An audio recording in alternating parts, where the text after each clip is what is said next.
하나님 말씀 본격히 올리겠습니다. 고린도전서 4장입니다. 고린도전서 4장 1절부터 7절 말씀 본격히 올리겠습니다. 사람이 마땅히 우리를 그리스도의 일꾼이요 하나님의 비밀을 맡은 자로 여길지어다. 그리고 맡은 자들에게 구할 것은 충성이니라. 너희에게나 다른 사람에게나 판단받는 것이 내게는 매우 작은 일이라. 나도 나를 판단치 아니하노니 내가 자책할 아무것도 깨닫지 못하나 그러나 이를 인하여 의롭다함을 얻지 못하노라. 다만 나를 판단하실 이는 주시니라. 그러므로 때가 이르기 전 곧 주께서 오시기까지 아무것도 판단치 말라. 그가 어두움에 감추인 것들을 드러내고 마음의 뜻을 나타내시리니 그때에 각 사람에게 하나님께로부터 칭찬이 있으리라. 형제들아, 내가 너희를 위하여 이 일에 나와 아볼로를 가지고 본을 보였으니 이는 너희로 하여금 기록한 말씀밖에 넘어가지 말라 한 것을 우리에게서 배워 서로 대적하여 교만한 마음을 먹지 말게 하려 함이라.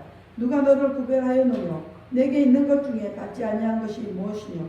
내가 받았은즉 어찌하여 받지 아니한 것 같이 자랑하느뇨?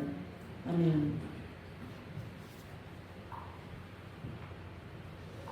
기도합니다. 할렐루야. 아버지 하나님 감사합니다.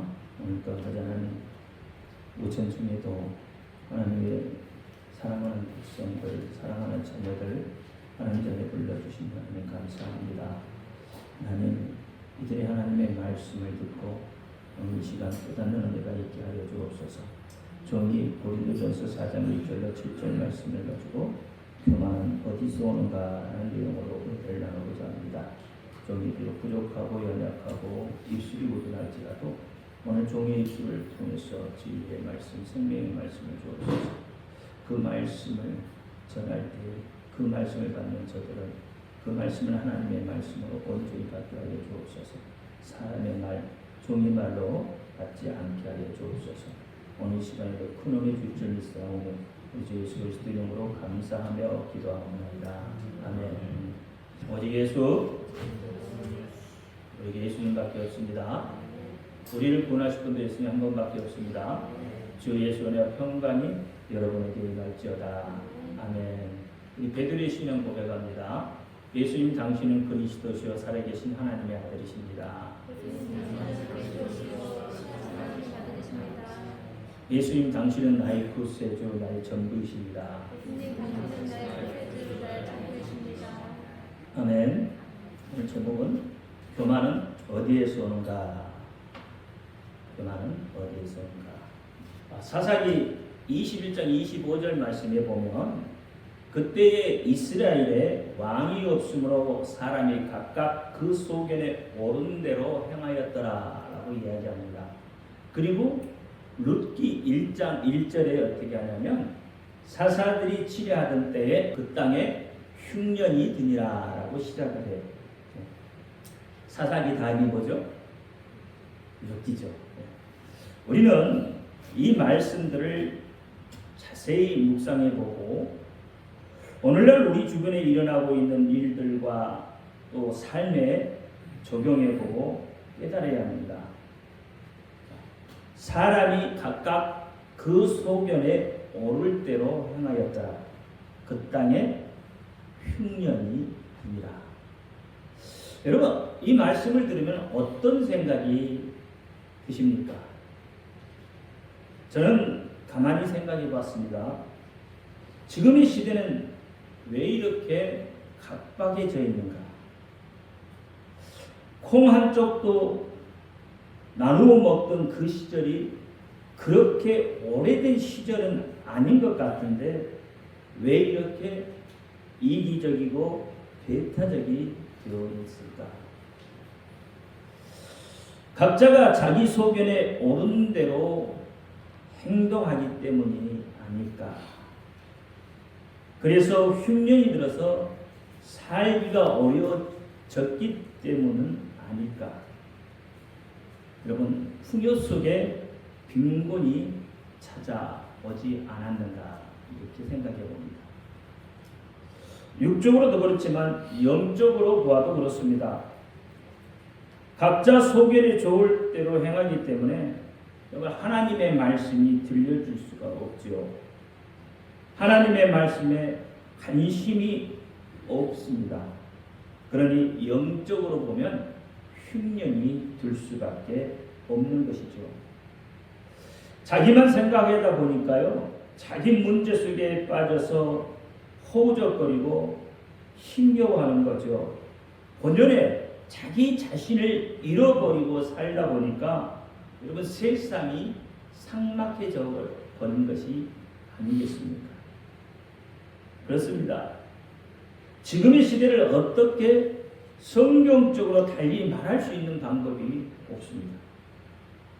예를 들면 몸에 문신을 하지 말라고 하면 몸에 문신하는 것이 시대의 흐름 속에 하나의 트렌드라고 정당화 시켜버리고 있습니다. 절대로 잘못된 것이 아니라는 것이죠. 여러분 레위기 19장 28절에 보면 죽은 자를 위하여 너희는 살을 베지 말며 몸에 문의를 놓지 말라. 나는 여호와니라 말합니다.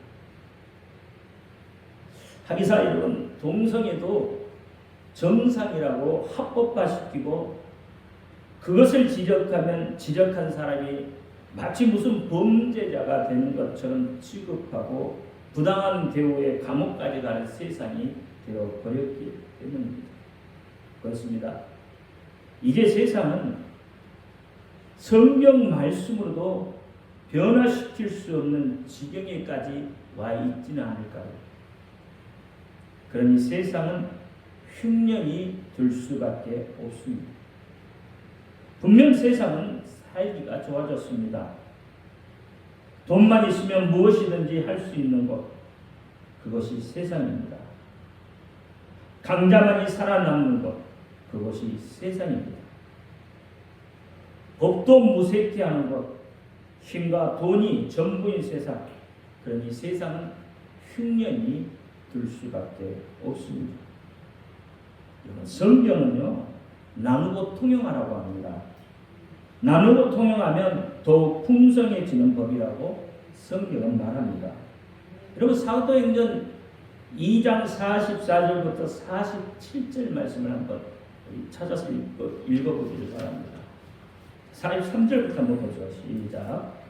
사람이 두려워하는데 사도들로 인하여 기사와 표적이 많이 나타나니 믿는 사람이 다 함께 있어 모든 물건을 서로 통용하고 또 재산과 소유를 팔아 각 사람의 필요를 따라와 나누어 주고 날마다 마음을 같이하여 성전에 모이기를 힘쓰고 집에서 떡을 떼며 기쁨과 순전한 마음으로 음식을 먹고 하나님을 찬미하며 또 온 백성의 칭송받으니 주께서 구원받는 100사람을 날마다 더하게 하시느니라. 이렇게 이야기합니다. 하나님 나라는 더해지는 거예요. 하나님 나라는 풍성해지는 것입니다. 세상과 정반대인 거죠. 세상은 그렇게 자기 소견에 좋을 대로 행동하고 살아갑니다. 그것이 옳든 그렇든 상관이 없습니다. 돈만 있으면 되고 자기만 좋으면 되는 거죠. 그래서 여러분 지금 일부 유튜브 인플루언서라고 그러죠. 이 인플루언서들이 돈을 벌기 위해서 별 회개한 짓거리들을 서슴없이 자영하고 있잖아요. 최근에도 그렇잖아요. 한강에서 어떻게 뛰어내리게 하고 그 장면을 찍어요. 생중계해요. 그게 지금 뉴스에서 나와서 이러면 이슈가 되어서 있잖아요. 이 사람의 생명이요, 돈 앞에 아무것도 아닌 거예요. 정말 이 시대가 미쳐가고 있구나 하는 생각을 안 할 수가 없습니다. 돈의 위력이 도대체 어디까지 파고 들어와 있는지 알 수가 없습니다. 그만큼 돈의 힘이 세상을 지배하고 있다는 거죠. 그래서 세상입니다. 그래서 세상은 남을 판단하고 비방하고 책임을 전가하는 것입니다. 왜요? 자기는 잘못이 없다는 거죠. 왜요? 자기 소견에 오를 대로 행동했는데 뭐가 잘못이겠습니까? 죄의식조차도 없는 그런 세상, 죄성만 가득한 세상 속에서 과연 하나님의 말씀이 얼마나 그들 속에 효력을 발휘할 수 있겠습니까? 없습니다. 심지어 믿음의 사람들조차도 점차 그 믿음이 희색되어져 가고 퇴색되어져 가고 있는 이 시대에 말입니다. 세상 사람들과 믿음의 사람들의 차이점이 무엇인지, 어떻게 다른지 그것조차도 모호해져 가고 있지 않습니까? 믿음의 사람들조차도 하나님의 말씀을 자기 소견에 좋을 대로 받아들이고 해석하고 행동하고 있는 이것이 무엇이겠습니까? 이것이 교만입니다. 교만한 자의 삶을 보면 그 속에 참된 평강이 없습니다. 어떻게 보면 이들은 마음속에 깊은 상처를 숨기고 그것을 감추기 위해 교만하게 행동하고 있는지도 모르겠습니다. 찰스 칼렙 콜든이라는 사람이 이런 말을 했어요. 거만한 사람은 타인과 거리를 둔다. 그런 거리에서 보면 타인이 자신에게 작게 보이기 때문이다. 그러나 결국 자기 자신도 그들에게 작은 크기로 비추어진다는 사실을 잊고 있다라고 말합니다. 그렇습니다. 여러분, 교만한 자의 입술에서 나오는 대부분의 언사들을 보면 남을 낮게 여기고 판단하고 핥습니다. 그리고 원망과 불평을 해대는 거죠. 사실 그렇게 말하지만 그 속의 내면에 보면 자기 자신도 무엇을 해야 할지 꿈도 비전도 모두 상실해버리고 있는 그런 상태인 것이죠.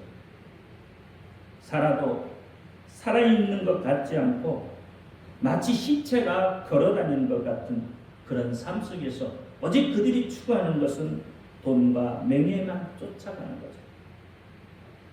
그럼 이런 교만이 과연 어디에서 오는 것일까요? 교만이라는 게 여러분 무엇입니까? 교만은 남들과 비교하는 것에서 출발해서 스스로 하나님의 영광을 탈취하는 그런 오만한 자의 자리에 이르기까지 하는 것입니다. 그것이 교만입니다. 국어사전적으로 보면 교만은 잘난 체하며 방자하게 뽐내는 것이라고 말을 합니다. 여러분, 이것은 세상적인 견해입니다.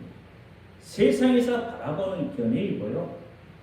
제가 세상에서 바라보는 견해를 이야기하고 싶은 게 아니죠. 성경적인 교만은 과연 어떤 것이냐는 거예요. 성경에서 말하는 교만은 어떤 것이겠습니까? 성경에서도 역시 잘난 체하며 방자하게 뽐내는 것을 말하는 것이라고 하겠습니까? 그건 제가 말하지 않죠. 성경에서 교만은 이렇게 말합니다. 첫째, 하나님을 대적하는 것이다 라고 이야기합니다. 이사야 14장 12절 15절 말씀을 보면 루시퍼에 대한 이야기가 나와요. 그 루시퍼에 대한 이야기인데 13절 14절에 이렇게 이야기합니다. 내가 내 마음에 이르기를 내가 하늘에 올라 하나님의 묵별 위에 나의 보좌를 높이리라. 내가 북극 지폐의 산 위에 자정하리라. 가장 높은 구름 위에 올라 극히 높은 자와 비기리라 하더라. 여러분, 이것이 뭐예요? 이것이 하나님과 대적합니다. 자기는 하나님과 동등하다는 거잖아요. 이 말씀처럼 하나님과 등지레했던 타락한 천사 루시퍼 사탄으로부터 오는 것, 그것이 성경적 교만입니다. 그럼 사단이 하는 일이 무엇입니까? 사단은 어떤 일을 하는 존재예요? 여러분, 사단은 남을 참소하는 일을 합니다. 까닭 없이 비방하고 무너뜨리는 것이 사단입니다. 자신을 숨기고 거짓말로 남을 호리는 것, 그것이 사단이 하는 일입니다. 그래서 요한복음 8장 44절에 이렇게 말합니다. 너희는 너희 아비 마귀에서 났으니 너희 아비의 욕심을 너희도 행하려 하고자 하느냐. 저는 처음부터 살인한 자여 진리가 그 속에 없으므로 진리에 서지 못하고 거짓을 말할 때마다 제 것으로 말하나니 이런 저가 거짓말을 자니요 거짓의 아비가 되었습니다. 이렇게 이야기합니다. 여러분, 그래서 남 잘 되는 꼴을 못 보는 것이 사단입니다. 우리 속담에도 그렇죠. 사돈이 뭐예요? 논을 사면 배가 아파. 남 잘 되는 꼴을 못 봐. 이것은 그 속에 뭐가 들어갔어요? 사단이다. 여러분, 사단하면 누구를 빼놓을 수 없죠? 욥. 그렇죠? 사단하면 욥을 빼고는 말할 수가 없지 않습니까? 하나님의 칭찬에 사단의 반응이 어떻습니까? 하나님이 이 사단에게 이렇게 욥을 칭찬하죠. 욥기 1장 8절에 여호와께서 사단에게 이르시되 내가 내 종 욥을 위하여 보았느냐? 그와 같이 순전하고 정직하여 하나님을 경외하며 악에서 떠난 자가 세상에 없느니라. 이렇게 하나님이 욥을 칭찬하잖아요. 그러니까 사단의 반응이 어떻습니까? 하나님 앞에 묻잖아요. 욥이 어찌 까닭없이 하나님을 경외할 수 있겠냐? 그럴 수 없다는 거죠. 주께서, 다시 말하면 하나님께서 그와 그 집과 그 모든 소유물을 산울로 두리심이 아니니까 하나님이 어떻게 울타리를 쳐서 지켰다는 거죠. 주께서, 하나님께서 그 손으로 하는 바를 복되게 하사 그 소유물로 땅에 널리게 하였습니다 라고 이야기하는 거예요. 이제 하나님께서 손을 피시면 그 모든 소유를 피해서 그 모든 소유를 치십시오. 그리하면 정령 대면에서 하나님을 욕하리이다 라고 이야기하는 거죠. 하나님 어떻게 하죠? 그래, 한번 시험해봐. 그럼 네 마음대로 한번 해봐. 대신에 욥은 건들지 말라고 하죠. 사단이 신이 났습니다. 얼마나 신이 났는지 아세요? 욥의 모든 것을 마구마구 막 때려 붓습니다. 먼저 재물을, 종들을 빼앗고, 또 심지어는요, 욥이 10명의 자녀가 있잖아요. 이 10명의 자녀를 일시에 다 쳐 죽여요. 사단이 너무 신났어요. 그렇게 욥을 시험하는데요. 욥이 어떻습니까? 그럼에도 그 믿음을 지켜요. 그러면서 여호와의 이름을 찬송하겠습니다. 고난이 닥쳐도요, 어려움이 닥쳐도 욥은 여호와의 이름을 찬송했어요. 여러분, 오늘 우리 믿음의 사람이라면, 욥을 본받는다면 우리의 입술로도 어떻게 예수의 이름을 찬양합니다. 고난이 와. 자, 2장에 가서도 욥은 하나님은 욥을 칭찬합니다. 2장 3절에 보니까 내가 나를 격동케 하여 까닭없이 그를 치게 하였어도 그가 오히려 자기의 순전을 지켰다. 그러면서 하나님이 또 욥을 칭찬해요. 사단은 더 승복할 수 없습니다. 사단의 얼굴이 울그락불그락해요. 마음에 더 큰 분노가 일어나요. 그리고 이렇게 말합니다. 4절 5절에 보니까 사단이 여호와께 대답하여 가로되 가죽으로 가죽을 바꾸니 사람이 그 모든 소유물로 자기의 생명을 바꾸올지라. 이제 주의 손을 펴서 그의 뼈와 살을 찢어서 그리하면 정령 대면하여 주를 욕하리다. 사단은 어떻습니까? 여러분, 끝까지 물고 늘어지죠. 이것만 보아도 알 수 있듯이 사단은 파괴하는 것을 즐거움으로 삼는 자입니다. 사단은 심지어 예수님까지도 시험하는 자예요. 예수님은 하나님이십니다. 여러분 마가복음 3장 11절에 보면 더러운 귀신들도 어느 때든지 예수를 보면 그 앞에 엎드려 부르짖어 가로되 당신은 하나님의 아들이니이다 라고 고백해요. 더러운 귀신들이 예수님만 보면 예수님 당신은 하나님의 아들이십니다 라고 고백한다고요. 귀신도 그래요. 귀신도.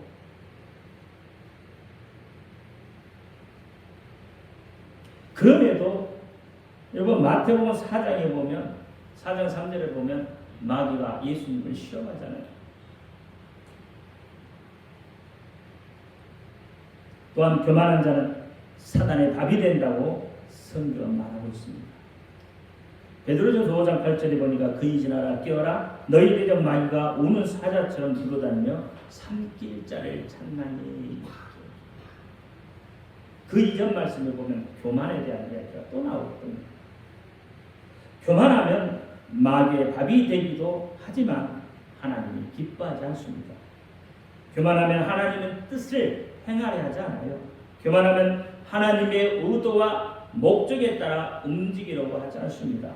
교만하면 자기 소견에 좋을 대로 행동합니다. 그렇기 때문에 따르는 자가 적습니다. 거짓말을 하고 미혹합니다. 그러므로 적들을 많이 만들게 되는 겁니다. 교만하면 하나님은 그것을 우상 숭배의 죄와 같이 취급해 됩니다. 그러므로 하나님의 심판을 가져오게 됩니다. 이사야 13장 11절 말씀에 보면 하나님은 교만한 자의 오만을 끊고 강포한 자의 기만을 낮추신다고 했고요. 잠언 16장 18절에 교만은 패망의 선봉이요 거만한 마음을 넘어짐의 앞자리다라고 얘기합니다. 여러분 이 교만에 관해서 성경은 127번이나 말하고 있습니다. 시편에서도 25번, 잠언에서는 13번이나 말하고 있습니다. 그만큼 교만에 대해서 성경은 경계하라고 말하고 있다는 말입니다. 이 교만은 자기가 뛰어나다는 우월 의식 속에서 나타납니다. 무엇이 그렇게 남들보다 뛰어납니까? 학식이 뛰어납니까? 남들보다 지혜롭습니까? 남들보다 많이 가졌습니까? 남들보다 기술이 뛰어납니까? 남들보다 명예가 높습니까? 남들보다 멋지고 잘생겼습니까? 남들보다 말솜씨가 좋습니까? 남들보다 건강합니까? 그런데 여러분, 이 모든 것이 어디로부터 온 것입니까? 어디에서 온 거예요? 자기가 잘나서 자기가 열심히 해서 얻어진 것입니까? 아닙니다. 하나님께서 주신 것입니다. 하나님께로부터 이 모든 것이 왔다 이 말입니다. 그러니까 하나님 앞에 여러분 교만할 이유가 없고 세상 앞에 교만할 이유가 없는 거예요. 에베소서 1장 8절에 보니 이는 그가 모든 지혜와 총명으로 우리에게 넘치게 주사 했어요. 지혜와 총명도 우리에게 주셨다는 거예요. 넘치게 하나님이 주셨다는 거예요. 부살리압과 어울리압도 하나님이 부르셔서 어떻게 그에게 지혜와 총명, 명초를 주셔서 하나님의 일을 할 수 있게 하셨다고 했어요. 출애굽기 31장 3절에도 하나님의 신을 그에게 충만케 하여 지혜와 총명과 지식과 여러 가지 재주를 주셨다고 했어요. 호세아서 2장 8절에도 곡식과 쇠 포도주와 기름은 내가 저에게 준 것이요 저희가 바알을 위하여 쓴 은과 금은 내가 저희에게 준 것이거늘 저희가 알지 못한다 했어요. 우상에게 섬기가 우상에게 갖다 주는 것도 결국 누구로부터 온 거예요? 하나님께로부터 온 거예요. 그런데도 저들이 그것을 알지 못하고 오만 방자에게 행동한다는 거예요. 왕상 20절 3절에 보면 내 은, 금은 내 것이고 내 처들과 내 자녀들의 아름다운 자도 내 것이다. 하나님께서 그랬어요. 여러분, 여기에 내 것이 어디에 있습니까? 내 것이 하나도 없어요. 하나님께서 주시지 않으면 아무것도 없는 거예요. 이 땅의 삶을 위해서 하나님께서 내게 주신 은혜입니다. 남들보다 좀 잘나고 뛰어나면 그것을 감사해요. 은혜이기 때문에. 이것을 모르기 때문에 자기 도취에 빠져서 교만하게 되는 겁니다. 이것은 철저히 사람을 따라 행하는 것. 이것은 철저히 육을 따라 행하는 것. 하나님의 말씀에 따라 행하는 것이 아니라는 겁니다. 이런 교만한 사람을 어떻게 성경에서는 이야기하냐면 고린도전서 3장 1절에 보니까 육신에 속한 자 곧 그리스도 안에서 어린아이 대함과 같지 않다. 아무리 잘나고 뛰어나도 성경은 그를 어떻게 어린아이처럼 대합니다.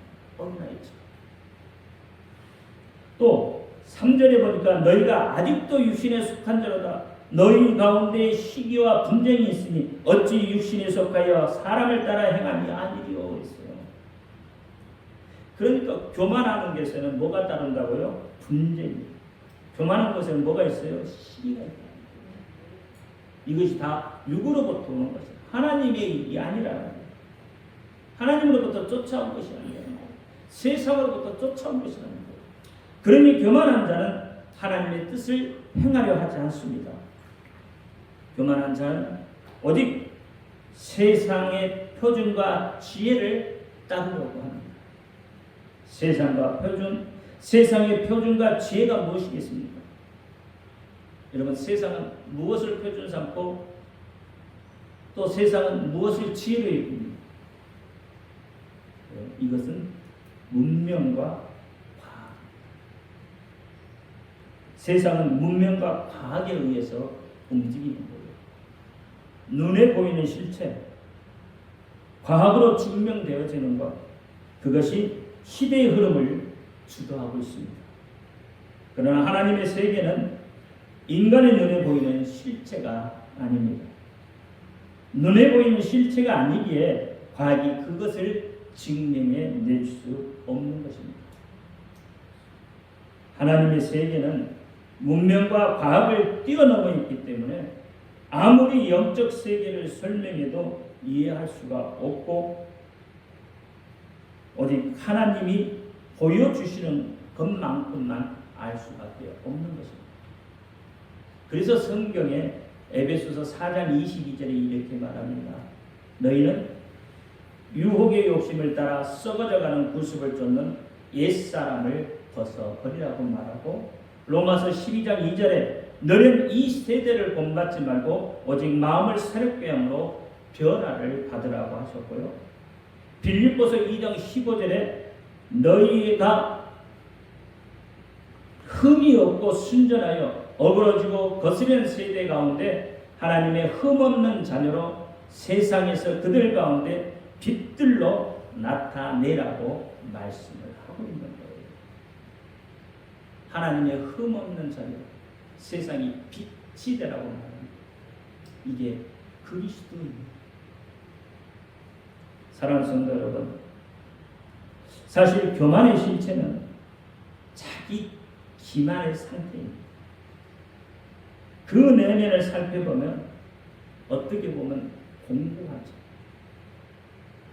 가난합니다. 눈멀고 헐벗은 자기 자신을 알지 못하고 있는 것이죠. 계시록 3장 17절에 보니까 나는 부자라 부요하여 부족함이 없다고 그렇게 말하는 것과 같습니다. 신앙의 영적 교만은 예수님을 깊이 사랑하지 못하고 하나님의 사랑을 조금 더 이해하려 하지 않고 오직 자기 소견에 옳은 대로 행동하려는 데서 오는 것입니다. 그러므로 여러분, 교만을 떨쳐낼 수 있는 가장 현명한 방법은 하나님에 대해서 더 깊이 알아보는 것. 그리고 자기 자신을 확실히 할 때 비로소 교만을 떨쳐낼 수 있습니다. 하나님 앞에 우리는 한낱 먼지에 불과한 존재뿐입니다. 그 하나님이 나를 지명하여 택하여 주셨다는 것을 깨달을 때 하나님으로부터 칭찬을 받는 자가 되는 겁니다. 교만한 자는 사단과 같이 남을 참수합니다. 남을 판단하고 비방합니다. 그러므로 남을 헛듣고 비방하지 않고 판단하지만 안 하고 하나님으로부터 칭찬을 받는다고 본문이 말하고 있습니다. 5절 말씀해 보십시오. 그러므로 때가 이르기 전 곧 주께서 오시기까지 아무것도 판단치 말라. 그가 어둠에 감추인 것을 드러내고 마음의 뜻을 나타내시느니 그때 각 사람에게 하나님으로부터 칭찬이 있으리라. 판단하지 않으면 하나님으로부터 칭찬이 있다는 거예요. 판단은 누가 하셔요? 하나님이 하시는 거예요. 판단은 하나님 속에 속한 거예요. 교인들끼리, 성도들끼리 서로 판단하지 마십시오. 판단은 하나님께 속한 것입니다. 성도들은요, 서로 이해하고 사랑만 하십시오. 그것이 겸손이고 하나님이 기뻐하는 것입니다. 자기 소견에 좋을 대로가 아니라 하나님의 말씀에 기록된 대로입니다. 하나님의 말씀에 기록된 대로 할 때 여러분 삶에 육적인 풍요는 물론 영적인 풍요가 찾아옵니다. 그렇게 될 때 더욱 넘치고 넘치는 하나님의 은혜를 경험할 수 있습니다. 여러분 다 그렇게 되시기를 예수 이름으로 축원합니다. 다 같이 기도합니다. 할렐루야. 아버지 하나님 감사합니다. 오늘 아버지 하나님 고린도서 4장 1절로 7절 말씀을 가지고 교만은 어디서 오는가에 대해 은혜를 나누었습니다. 오늘 아버지 하나님 이 말씀을 기상구하고 깨달아서 남을 비방하기 전에 남을 판단하기 전에 하나님의 은혜를 먼저 생각하고 깨닫는 저와 우리 모두가 되게 하여 주옵소서. 예수 그리스도 이름으로 감사하며 기도하옵나이다. 아멘.